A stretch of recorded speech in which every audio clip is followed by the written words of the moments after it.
ओम गण गणपते नमः। आज अपने सुनेंगे वाल्मीकि रामायण अयोध्या कांड का आगे का सर्ग। भगवान श्री राम का आशीर्वाद पाने के लिए इस सर्ग को पूरे प्रेम भाव से एकाग्रचित होकर पूरा सुने। बोलिए गणेश भगवान की जय हो। बोलिए सियावर रामचंद्र भगवान की जय हो।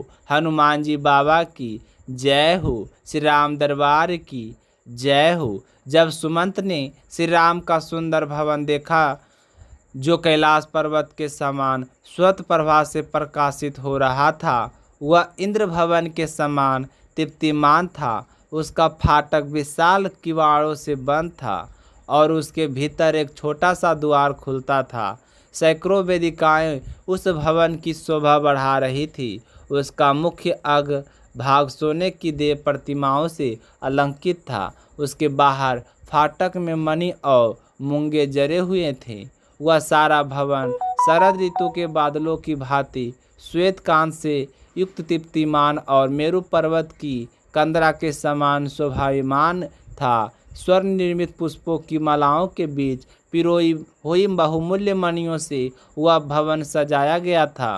दीवारों में जड़ी हुई मणियों ने से व्याप्त होकर जगमगा रहा था। चंदन और अगर की खुशबू वहाँ की शोभा बढ़ा रहे थे।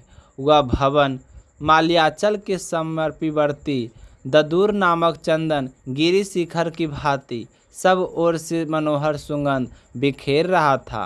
कलरव करते हुए सारस और मयूर आदि पक्षी उसकी शोभा और अधिक बढ़ा रहे थे। और वहाँ पर भेड़ियों की मूर्तियों सोने की बनी हुई थी। शिल्पियों ने वहाँ दीवारों में बड़ी ही नक्काशी की थी। वह अपनी उत्कृष्ट शोभा से समस्त प्राणियों के मन और नेत्रों को आकृष्ट कर लेता था। चंद्रमा और सूर्य के समान तेजस्वी कुबेर भवन के समान अक्षय संपत्ति से पूर्ण तथा इंद्रधाम के समान भव्य एवं मनोरम उस श्री राम भवन में नाना प्रकार के पक्षी चहक रहे थे। सुमंत ने देखा कि श्री राम का महल मेरु पर्वत की भांति शोभा पा रहा है और वहाँ पर असंख्य मनुष्य खड़े हैं जो हाथ जोड़कर श्री राम की वंदना कर रहे थे। तरह तरह के उपहार लेकर सारे नागरिक वहाँ पर पहुँच गए थे। श्री राम के अभिषेक के समाचार से सबके चेहरे खिले हुए थे और वे उस उत्साह को देखने के लिए बड़े ही ललायित थे। उन सब की उपस्थिति से भवन की शोभा और भी अधिक बढ़ रही थी। वह विशाल राजभवन महान मेघखंड के समान ऊंचा और सुंदर शोभा से संपन्न था। उसके दीवारों में नाना प्रकार के रत्न जड़े गए थे और कुबेरे सेवकों से वह भरा हुआ था। इस तरह इधर उधर की शोभा देखते हुए बड़े ही प्रसन्नचित मन से सुमंत श्री राम के भवन के पास जा पहुँचे। उत्तम वस्तुओं को प्राप्त करने के अधिकारी श्री राम का वह महान समृद्धशाली विशाल भवन बहुत ही सुंदर दिखाई दे रहा था। हिरण कुलांचे भर रहे थे, मयूर नाच रहे थे। वहां पहुंचकर सुमंत के शरीर में खुशी की लहर सी दौड़ गए और वह अत्यधिक रोमांचित हो उठे। वहां कैलाश और स्वर्ग के समान दिव्य शोभा से युक्त सुंदर सजी हुई अनेक दहलीजों को लांघकर श्री राम की आज्ञा में चलने वाले बहुत तेरे श्रेष्ठ मनुष्यों को बीच में छोड़ते हुए रथ सहित सुमेध अमंतपुर के द्वार तक पहुंच गए और देखा कि वहां पर लोग श्री राम के अभिषेक की बातें कर रहे हैं और बड़े ही खुश दिखाई दे रहे हैं। वे सारे के सारे श्री राम की ओर से मंगल कामना कर रहे थे। उन सब लोगों को आज से पहले इतना खुश कभी देखा नहीं था। उन्हें देखकर सुमंत भी बड़े ही खुश हो रहे थे। राजभवन के द्वार पर पहुंचकर सुमंत ने देखा कि श्री राम की वंदना के लिए सारे नागरिक हाथ जोड़े खड़े हैं और अपनी सवारियों से उतरकर हाथ जोड़कर खड़े हैं और उनके पास तरह तरह के उपहार भी सभी सुमंत ने देखा कि शत्रुंजय नामक विशालकाय गजराज खड़ा है जो भगवान श्री राम की सवारी है। वह मेघ से युक्त पर्वत के समान प्रतीत हो रहा था। उसके गण स्थल से मद की धारा बह रही थी। वह अंकुश से काबू में आने वाला नहीं था। उसका वेग दुश्मनों के लिए बड़ा ही असहाय था। उसका जैसा नाम था वैसा ही उसका गुण भी था। उन्होंने वहाँ राजा को परम प्रिय मुख्यमंत्रियों को भी एक साथ उपस्थित देखा, जो सुंदर वस्त्र आभूषणों से विभूषित थे और घोड़े घोड़े रथ तथा हाथियों के साथ वहाँ पर आए हुए थे। तो सुमंत ने उन सब को एक ओर हटाकर स्वयं श्री राम के समृद्धशाली अंतपुर में प्रवेश किया और फिर महल के एकांत कक्षा में जा पहुँचे, जहाँ पर भीड़ बिल्कुल भी नहीं था। वहाँ श्री राम के चरणों में अनुराग रखने वाले, एकाग्रचित्त और हर समय सावधान रहने वाले युवक धनुषधारी आदि लेकर खड़े थे। उनके कानों में सोने के बने हुए कुंडल झिलमिला रहे थे। उस डंडी से सुमंत ने को गिरवा वस्त्र पहने और हाथ में छड़ी लिए वस्त्र आभूषणों से अलंकृत बहुत से वृद्ध पुरुष बड़ी सावधानी के साथ द्वार पर बैठे हुए दिखाई दिए, जो अंतपुर में स्त्रियों को रक्षक थे। सुमंत्र को आते देखकर वहां उपस्थित सारे लोग बड़े ही तेजी से अपने आसनों से उठकर खड़े हो गए। राजसभा में अत्यंत कुशल तथा विनीत हृदय वाले सूत पुत्र सुमंत ने उनसे पूछा कि आप लोग श्री रामचंद्र जी से जाकर बहुत ही जल्द कहें कि सुमंत्र आपके दरवाजे पर खड़े हैं। तो सुमंत्र की बात सुनकर वे जल्द से श्री राम जी के पास गए। उस समय श्री राम अपनी धर्मपत्नी सीता के साथ विराजमान थे। तो उनको ने वहां पहुंचकर सुमंत्र का दिया हुआ संदेश उन्हें सुना दिया। जब श्री राम को पता चला कि सुमंत्र आए हैं, तो उन्होंने पिता की प्रसन्नता के लिए उन्होंने सुमंत्र को वहीं अंतपुर में बुला लिया।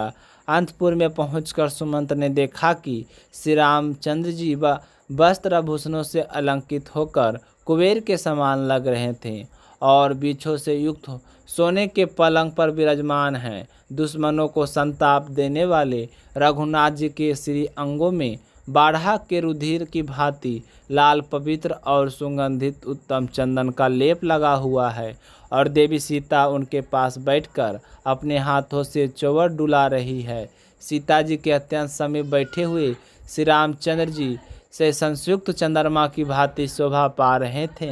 तो श्री राम को देखते ही सुमंत्र का हृदय खिल गया और फिर उन्होंने बड़े ही विनीत भाव से श्री राम को प्रणाम किया। श्री राम के दर्शन करके सुमंत्र ने हाथ जोड़कर कहा कि हे श्री राम, आपको पाकर महारानी कौशल्या सर्वश्रेष्ठ संतान वाली हो गई है। इस समय कैकेयी के साथ बैठे हुए आपके पिताजी आपको देखना चाहते हैं, अतः आप वहां पर चलिए और इस कार्य का जरा भी विलंब नहीं होना चाहिए, क्योंकि राजाभिषेक का मुहूर्त निकलने वाला है। आज का सर्ग समाप्त हुआ, आगे क्या हुआ यह सुनेंगे कल के सर्ग में। प्रेम भाव से बोलिए सियावर रामचंद्र भगवान की जय हो।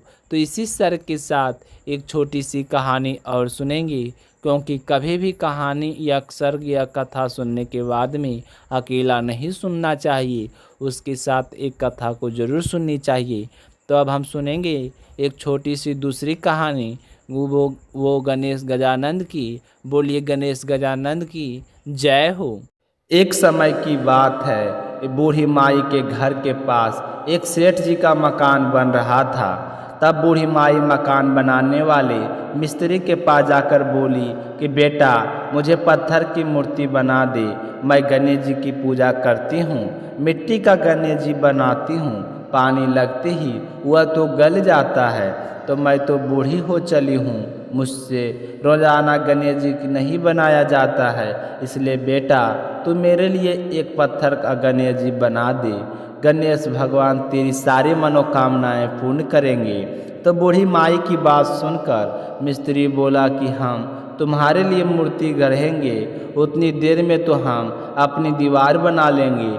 हमारे पास इतना समय नहीं है कि सेठ जी का काम बीच में छोड़कर हम तुम्हारे लिए मूर्ति बनाएं। तो यह सुनते ही बूढ़ी माई को बड़ा ही दुख हुआ और वह मन ही मन कहने लगी कि भगवान करे तुम्हारी यह दीवार कभी ना बने। यह कहकर बूढ़ी अम्मा अपने घर चली गई और मिस्त्री और मजदूर दीवार बनाने में लग गई।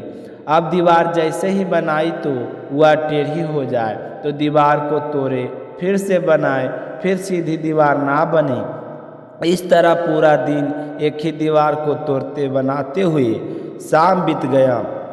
शाम को सेठ जी आए और कहने लगे कि आपने अभी तक कुछ नहीं किया। तो मिस्त्री ने बूढ़ी माई के आने की सारी बात बताई। तो सेठ जी ने सुनकर बूढ़ी माई के पास गए और प्रणाम करके कहने लगे कि माँ जी, आप आशीर्वाद दो कि मेरा मकान जल्दी से बन जाए। मैं तुम्हारे लिए पत्थर का क्यों, सोने का गणेश जी बनवा दूंगा। तो यह सुनकर बूढ़ी माई बहुत ही प्रसन्न हुई और उसने सेठ जी को आशीर्वाद दिया कि बेटा, बिना कोई विघ्न के तेरा मकान जल्दी से पूरा हो जाएगा। तो सेठ जी ने आकर देखा कि टेढ़ी दीवार थी वह बिल्कुल सीधी हो गई थी।